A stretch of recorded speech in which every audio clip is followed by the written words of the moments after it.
Hello दोस्तों, नमस्ते, जय माता दी। मैं अपने चैनल नेहा दी लोकगीत में आप लोग का स्वागत करती हूँ। एक छोटा सा सुहाग गीत, बहुत प्यारा सुहाग गीत है। आप लोग सुनिएगा और फुलवाद जरूर करिएगा। कमेंट बॉक्स में आप लोग जरूर बताइएगा कि हमारा गीत कैसा लगा, और अपना कमेंट में और अपने अपने ज़िले का नाम जरूर लिखिएगा भैया जी, बहन जी, ताकि हमें भी पता चले कि हमारी वीडियो कहाँ तक पहुँच रही है।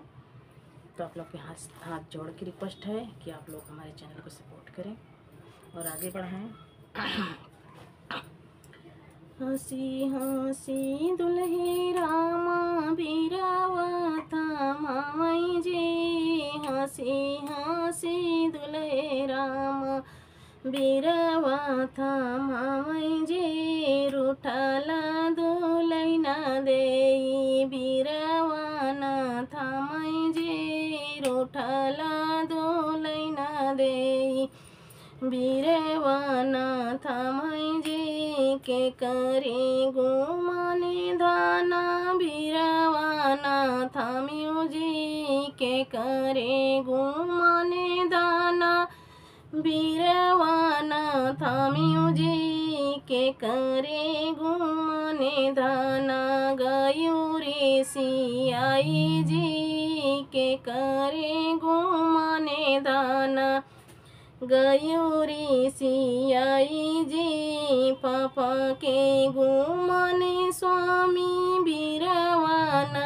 थामे जी। पापा के गुमाने स्वामी बीरवाना थामे जी। भैया के गुमाने स्वामी गएरी सियाई जी। भैया के गुमाने स्वामी गएरी सियाई जी। पापा के गुमाने दाना आजू की रात जी। पापा कई गुमाने दाना आजू की रात जी। हमारे गुमाने दाना बीतिए जिंदा गानी जी। हमारे गुमाने दाना बीतियाई जिंदगानी जी। भैया के गुमाने दाना दुई चार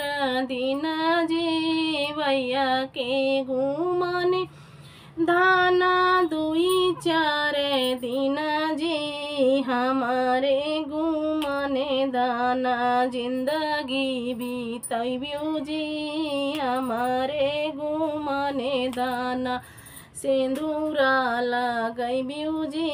हमारे गुमाने दाना सिंदूरा संवारई जी।